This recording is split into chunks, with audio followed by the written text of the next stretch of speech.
Hey, oh my gosh, we went live with me not even quite 100% ready. But hey, welcome to Good Thinking Live. We're back. And I have a frog in my throat. So I'm going to drink some coffee, but I'm going to welcome everyone for the minute before we go live. Before people jump on the show. Today is going to be, I think, a very fun and interesting show, and I hope everyone participates. If you are here, please let me know in the chat who you are, where you're from, and there's going to be a lot of interaction, so be ready.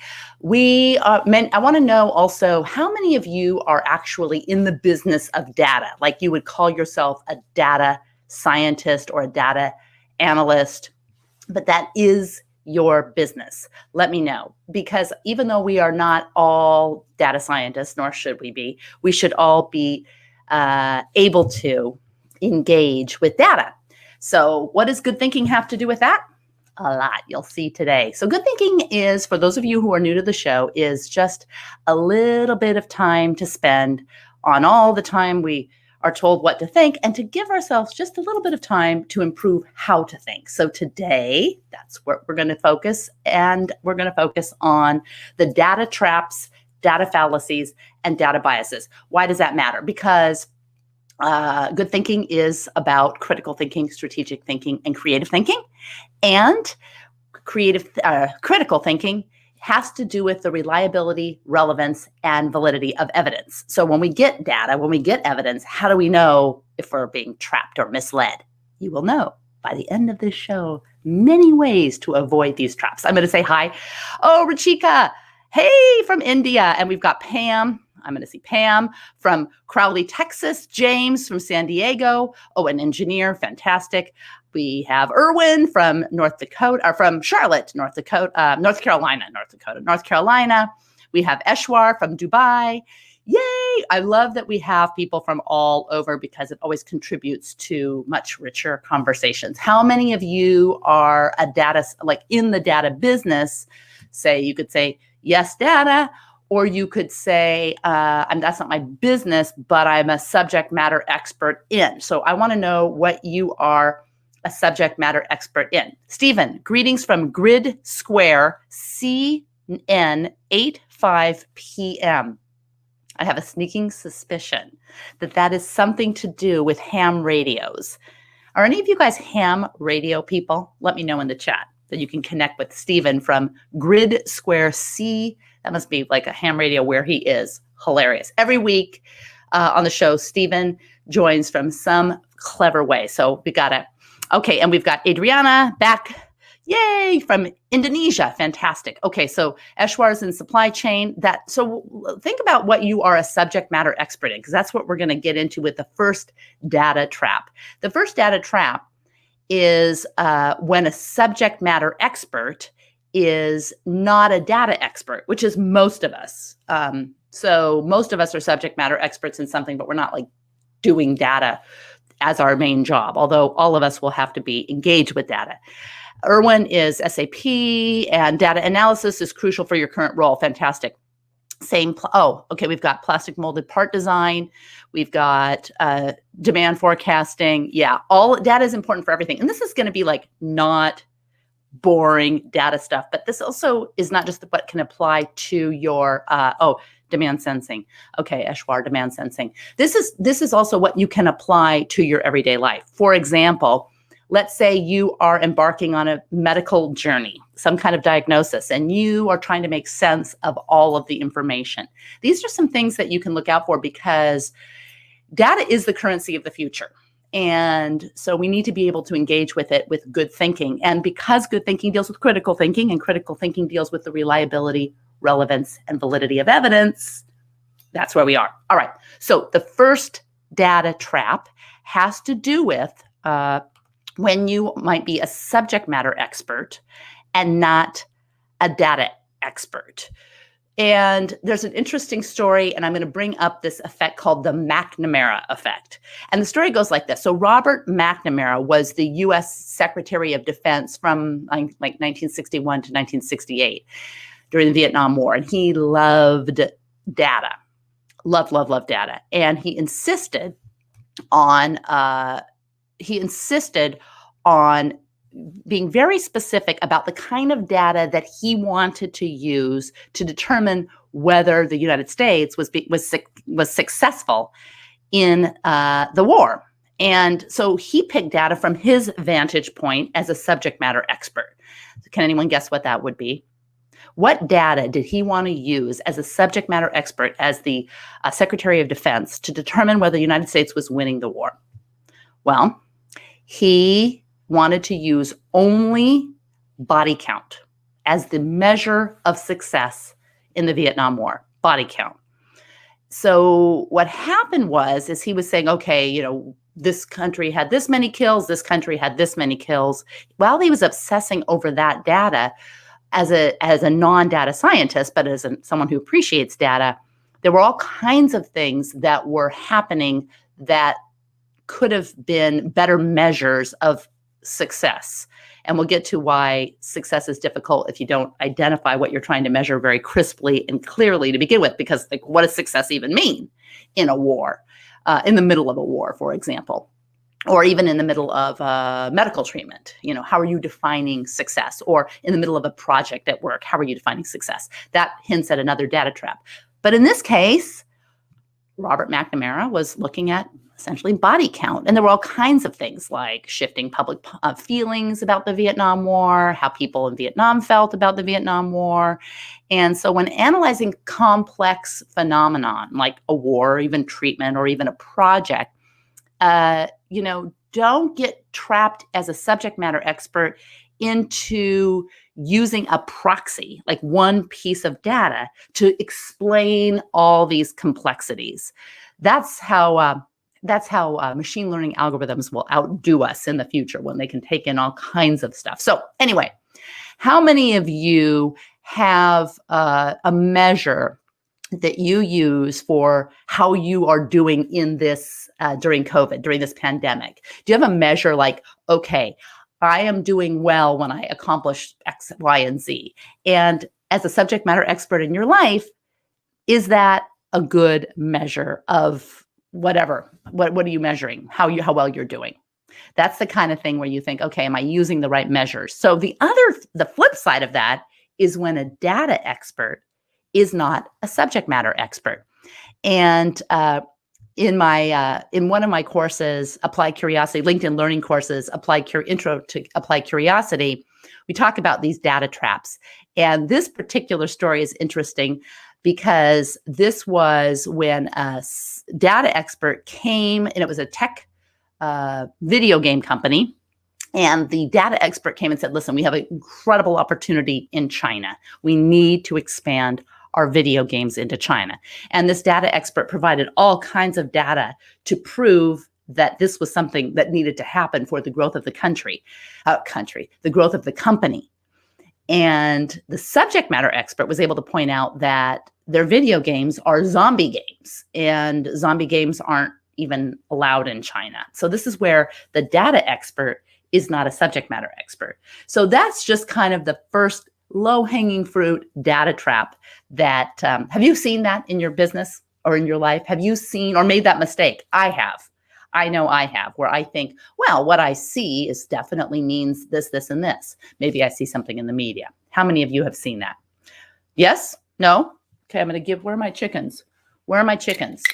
We're going to get chickens. Business intelligence is so critical. Yes, crucial, critical. Yeah. Jason says business intelligence is so critical. Yes. And this is just kind of like, a little bit of business intelligence. All right. The third trap is what is being studied is not well defined. And that's kind of like with Robert McNamara, with we're studying the success of the Vietnam War. Well, if it's not well defined, how do you know whether the data you're applying is the right kind of data? So let's say you're looking for data to analyze employee engagement. All right. You want to know how engaged your team is or whatever. How do you define engagement? Well, you find data. Let's say you find data that shows compensation and supervisor satisfaction levels. So you say, okay, we've done these surveys in our company, and and we have high levels of satisfaction with our compensation structure, and people really like the bosses. Well, that data might be great determining employee satisfaction, but it may not be very helpful in defining employee engagement. So that's where you have to be very careful that what you define is really what you mean to go searching for the data. Does that make sense? Hey, okay, now we're seeing people engaging with each other. Yes, Eshwar says, hey, Jason. So if you know each other, that's even better. All right. So a lot of the next data traps have to do with poor quality data. And there's a lot of reasons. Jason says engagement can be defined by the result-oriented approach by the team. Exactly. And then think about that. Okay, results. What is results? How do you define results? And then how do you measure that? That is really moving engagement from satisfaction closer with Jason's idea of the results-oriented. But the crisper you are with concepts and definitions, and this is going to be way more important as we are feeding a lot of data and teaching machines how to make decisions based on this data. So if we put the wrong information in and teach the wrong lessons, then the wrong decisions may spew out when we eventually kind of share the responsibility increasingly for making decisions with machine learning algorithms. All right. Back to the data traps that are bad data. Good thinkers. So how many of you have a copy of the Good Thinking Manifesto?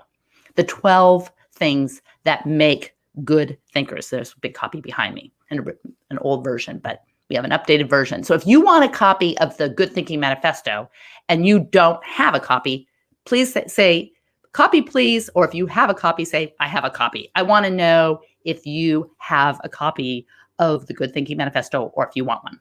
All right. Yes, the quality of the data has the largest impact on the outcome. Absolutely. That's the thing. So this is why, and this may not be all for business. It also may be like, how do we understand what we're seeing in the media? How do we understand all kinds of things when we are being bombarded with information? All right. So we're going to get to one thing about the good thinking. For those of you who have the Good Thinking Manifesto, you'll know this, but those of you who don't, this may be new, which is copy please. Yes, I want a copy. I'm going to get you all free copies. Anyone who says copy please or want a copy, free copies will be sent to you. And what I'll probably try to do, well, I'm going to tell you where you can get a free copy right now. And then Stephen says he has a copy please, Sebastian. Here is where you can get a free copy. Go to Applied. If you probably Google Applied Curiosity Lab Good Thinking Manifesto, and it should take you right to where you can download a free copy. But if not, I will also be I'll figure out a way to get everyone who says that they want a copy, I will get a free copy. All right. So the good thinkers know the difference between hypotheses, assumptions, and conclusions. And this is so important, because if we see something, and increasingly we're going to see all kinds of videos that show us, and they're going to be edited or sectioned to make us believe exactly what whoever presents it or whoever films it wants us to believe. And if we jump to conclusions too soon, then we are going to be misled. So that's how the data can be misleading. And we're going to get into some of the ways, like the technical ways, so that you can check yourself. Because, when we're seeing things, especially if they're emotional and they hit us right in the limbic system, it could be easy to say, oh, this represents this, or this doesn't mean this. And our confirmation bias, the thing that makes us seek and believe evidence that supports our pre-existing conditions and dismiss evidence that does not support our pre-existing conditions, is alive and well in all of us. It's kind of part of being human, but we have to be aware of it. All right. So assumptions are things that are accepted as true or sure to happen without proof. And hypotheses are proposed explanations made based on limited evidence as a starting point for further explanation. So when you see something, whether you see a video, something very kind of enticing or enraging or emotional, even lovely, pause to say, this is a hypothesis, not a conclusion. Okay? This is just limited evidence, and I'm going to make a hypothesis that I'm going to test, versus this is what this means, jumping to conclusions, because conclusions are drawn after the experiment is performed in the face of more evidence, more testing, disconfirming. All right. So Dane Saltzman, cheers to Dane, who won the winner of how many chickens? As many chickens. Winner of chickens, because he put the link to the Good Thinking Manifesto in the chat. So you guys can get that if you are on, I think you can only see, if you're on LinkedIn Live, you can only see the LinkedIn Live comments. And if you're on YouTube Live, you can see the YouTube comments. So if you're on LinkedIn Live, you'll see it. All right. Getting to data trap called cherry picking, which is picking the data you like. And of course, that relates to confirmation bias. In medicine, it might look like excluding potential clinical trial subjects with certain profiles in order to get the desired result. So a company is trying to get a desired result to maybe get a medicine out on the market, and they might, in the early trials or later trials, exclude certain people from the profile. And data, and here's the deal, data adds a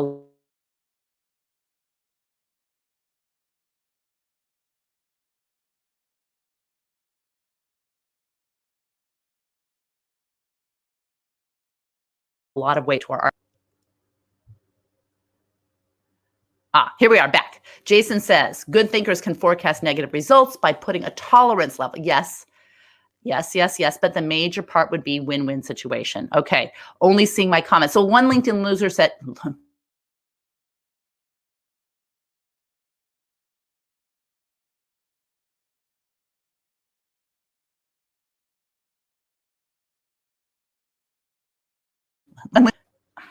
this connection is really frustrating. But if you don't have your picture, I think in your profile, you may not have a name, so you can put your name in there. Jason's, okay. Hey, Eshwar, I love that you guys are back and forth. All right, so that is cherry picking. And it can be deliberate or accidental, so beware. And here's one thing to be aware of. Beware of receiving information or data secondhand, because here you need to say, who is the source and what am I not being told? And you can always ask, what data are we leaving out that may tell a different story? And this is particularly important when the data tells you what you want to hear. When the data tells you what you want to hear is when we're more susceptible to believing data that is misleading. That's a little hint. So if you feel like, wow, that makes sense, that's exactly when you should question the data. All right. The next one is data dredging or p-hacking. Oh, Mpaji. Hey, Mpaji, alive and kicking. Okay, so welcome, Mpaji. The next data trap is the data dredging or p-hacking. This is manipulating data so that you get significant results. And this is kind of an interesting one where you don't state your hypothesis in the beginning. You don't make it public. You don't put it out there. And you collect a lot of data. And then you look at the data, and then you kind of make sense of the data. And then you make your hypothesis based on the data. So you match the data. And the thing is, like, if you get enough data points on something, you can tell a lot of stories. And this is where you need to be careful, because correlation, stuff that happens together, one after the other or at the same time, is not causation. So p-hacking is or data dredging is really dangerous, because you can see kinds of patterns and all kinds of crazy things. Like if you looked at license plates and you said, oh, these license plates are telling me as I'm driving down the freeway, these license plates are telling me a story. When I added all the data together, I'm going to look to see what the message is. So this is really, reliable evidence only works if you've defined your hypothesis up front. And this has been historically a problem with clinical trials, where researchers sometimes data dredge their results. And it's also because sometimes if you state your hypothesis up front and then the data doesn't support it, no one wants to publish those results. So what we see in publications are not the hypotheses that were disproven, but the hypotheses that were made sometimes after the fact and made by data dredging or p-hacking. So it's really, really important, if you're going to be testing something, that you state your hypothesis, and then if you turn out that you're wrong, that's okay. We need to be okay with changing our minds and admitting that we're wrong. And this is hints at good thinking manifesto number whatever, which is good thinkers can change their minds in the face of reliable, relevant, and valid evidence. All right. Jason says, when management sets its vision or policies, this can be a trap if it's not communicated to all levels of employees. Data trap can be really misleading. I guess at times. So Jason's point is really well taken, because if you know that your bosses expect to see some kind of result and you are doing a focus group, a marketing focus group, it may be more convenient to say, hey, yeah, what you've invested this money in, all of it, this data does support this decision, versus going against the grain and saying, the data doesn't support that, and maybe we're heading over a cliff. How many of you have ever been in a situation where you were being told, and the majority of the people felt that this direction was correct, and the more data you gathered and the more evidence that you gathered, you saw that it was not the case? Would you be brave enough to stand up to relevant, reliable, valid data if it did not support what your boss or your team or even the people that think like you believe? Is it better to be right in a crowd or wrong alone? What do you think? Are you brave enough? Say brave enough, or not going to jeopardize my job just because it doesn't mean that much to me. Some people are like, hey, I need my job. I don't have time to. I don't have the luxury, rather, of being right about this. All right. Now we're going to break down some examples of sampling bias. And some of you, tell me if you've seen this. Number one, under coverage. This occurs when some members of a population are inadequately represented in the sample. For example, like there was a survey of high school students that measured teenage use of illegal drugs. And it was found that this was biased because it did not include high schoolers that were homeschooled or high schoolers that had dropped out of high school, which tended to be statistically more significantly in the camp of drug users. So that was kind of interesting. Someone said, okay, LinkedIn user said, absolutely, I would stand up. Okay, that's brave.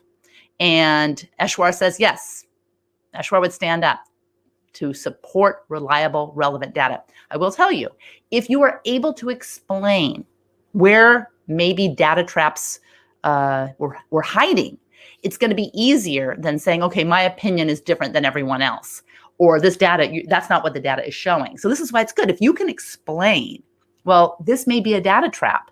Let's question whether we're going in this direction off a cliff because this may be a data trap. All right.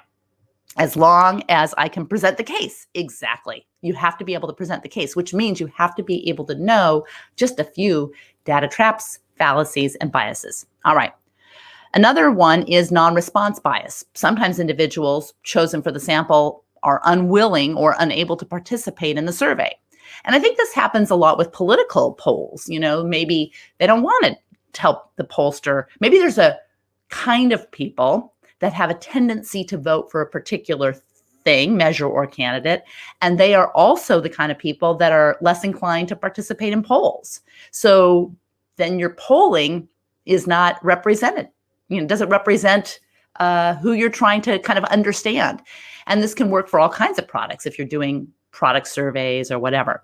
Sebastian says, first, I would analyze new data and try to understand the opposite opinion, then stand up. Yeah, that's the thing. If you go looking for disconfirming evidence, maybe you'll find some, but maybe it'll turn out that the data that they are presenting is reliable and relevant, but maybe not valid, meaning bias, meaning not representative of the audience you're trying to survey or trying to understand, or what you're trying to understand. The next trap is a voluntary response bias. Participants' decision to participate may be correlated with traits that affect the study. So like just kind of the opposite of participants who don't want to participate, they may hold some certain views that taint your study by not having them in the study, but also the participants or the data that you choose, especially when you're dealing with humans, they may be self-selecting. So they say, oh, I'll volunteer for that study because they're a certain kind of person. So you end up with more of those people, and it's kind of an overrepresentation of those kind of people who think this way or would buy this product, and not people who wouldn't volunteer for a study. And they, like, for example, someone may have a strong opinion or substantial knowledge about what you're trying to find out, and they say, oh, I know a lot about this topic. I want to be in this study. So then you can say, wow, a lot of people know about our product. Well, maybe that the people who volunteered for the study or agreed to be in your study know about your product, but those who didn't want to admit that they don't know about your product don't want to be in the study. So that works that way. And you see this a lot with online and phone-in polls, which are biased because the respondents are self-selected. Anytime you have a study where people voluntarily enter survey information, ding, ding, ding, ding, ding. How many think that surveys where people volunteer survey information can be relied upon as representing a greater population? Yes? No. Thumb up, thumb down. There was, then there's we're going to get a couple more, and I love this story. So this will be interesting. And we're going to wrap it up right straight at 9:30. We're going to try to keep it within 20 to 30 minutes, all these good thinking shows. Hey, little plug. Each Monday, almost every Monday, the Good Thinking Live will be right here on LinkedIn Live and also on my YouTube channel, Becky Saltzman. So if you subscribe and smash that button, Good Thinking Live, you'll be notified of the shows. And Monday morning, 9 a.m. Pacific time in the U.S. and 4 p.m. same time, but Greenwich Mean Time. So that's the time to be here for Good Thinking Live. And a lot of you are regulars, and I love it. All right, so here's the survivorship bias. And this is a kind of sampling when you draw conclusions from incomplete sets of data because the data has survived some selection criteria. When analyzing data, it's important to ask yourself, what data do I not have? Could some of that data have fallen by the wayside? And a famous case goes all the way back to World War II, when a team was asked to assess the best place to add armor to these war planes, these planes that were flying over Europe. And the planes that came back, they assessed where all the bullet holes were, and they wanted to know exactly where to put the armor. So like if there were a lot of bullet holes here, let's put extra armor here, because that will help the planes survive the next, flyby or whatever. But what they didn't have were all the planes that didn't survive. So that might have been a kind of a wrong representative sample, and the conclusions drawn could have been incorrect because you only had the planes that came back. All right. I don't know. It's online surveys I don't take into account. I would love to talk direct to people and ask each of them how they feel about it. Aha. Well, I'm glad Jason said that, because you also have to be aware of the Hawthorne effect, which is the act of monitoring, the fact that the act of monitoring someone, so asking them questions, can affect that person's behavior. It's also known as the observer bias. And this one's an interesting one. I'm glad you mentioned that, Jason, because this came out of a 1920s kind of experiment at this company called Hawthorne's work. It was a factory, I think, maybe it was in Illinois in the US. And they had hypothesized that the workers would become more productive following various changes to their environment. So they thought, well, maybe we'll change the working hours or the lighting levels or the break times. And they asked the people, but it turned out that what was actually motivating the workers, so they thought, oh gosh, we're really seeing more productivity from these workers. This is great. It's due to the lighting or the hours. But what they really found was it was just about having management take a greater interest in the employees. They felt heard. They felt listened to. It really didn't matter if they changed the hours or the lighting or this or that. What mattered was the Hawthorne effect, that they felt listened to. So that is something to look out for, even if you're doing face-to-face surveys, that it may just be that people like to be someone to pay attention to them. I like the caveman effect. I think it's a fun one to think about because it's also a type of selection bias. Think about it. a lot of what we understand about prehistoric people come from caves and like drawings in caves. But any kind of drawings that they would have made on trees or any other kind of that would have washed away, they're gone. It's kind of like survivorship bias. So a lot of what we understand, we think people lived in caves. We don't know all the places that people wrote in hieroglyphics that weren't caves because those might be gone. So that's important to beware when you're drawing conclusions from things that just may be left over. So kind of a twist on survivorship bias. And so Eshwar says, yes, the productivity increases. Yeah. So the Hawthorne effect is one to really pay attention to, because if you're trying to find something outside of like management paying attention, or even with your kids or your spouse, I've noticed that when I unload the dishwasher or I do the dishes or I cook, my spouse is happier with me. Well, maybe it was just because you asked him, what would be something that I could do for you? And it was that Hawthorne effect and not actually what you did for that person. So some of these data traps are specific to understanding evidence and, heady business decisions. But sometimes they're just simple things to be aware of in our everyday life. All right, we're going to get to the last one. There's so many. Oh, I might have to give you one more. How many of you want to hear about the Cobra effect before I get to the last one? Or you just want to end? We're already a minute 30 over. So you want to end now or you want to get to the Cobra effect? Okay, so what I'll do is I'll do the very last one. And then if you want the Cobra effect, put in the Cobra effect. All right. Nostalgic childhood memories, writing on tree barks. Yes. And what do you think? Like, we're the only ones? No, and we call them cavemen. Like, okay, maybe only a tiny fraction of people lived in caves. Who knows? All right. If you want to know the Cobra effect at the end and stay for the end, I will do that. If I don't have anyone tell me that they want to hear the Cobra effect, then I'll just end it with the following. False causality or correlation is not causation. Now, we think oftentimes that one thing follows another thing, that means that thing caused the thing that preceded it caused it. Like, we know that Saturday precedes Sunday, but no one would say, oh, Saturday caused Sunday, right? Well, correlation, things that occur together or things that occur one after the other, do not imply causation. And we see this all the time. And there's actually, I love this book. It's called Spurious Correlations. And it's a great book. It's hilarious. You can go to the website, Spurious Correlations, and you will crack up because there are so many funny ones. Like, let's see, there's some of my favorites are the number of people who drown by following into a pool correlates with films that Nicolas Cage appeared in, or divorce rates and margarine consumption. Those two things correlate. Or computer science doctorates awarded in the US and the total revenue generated by arcades, like video game arcades. Or per capita consumption of chicken and the total US crude oil imports. The list goes on and on, but it's good to remember that correlation is not causation. Okay. Some people, we've got Jason, we've got Dane, and we've got Eshwar. We're going to end with the Cobra effect. And I like this one because this happened.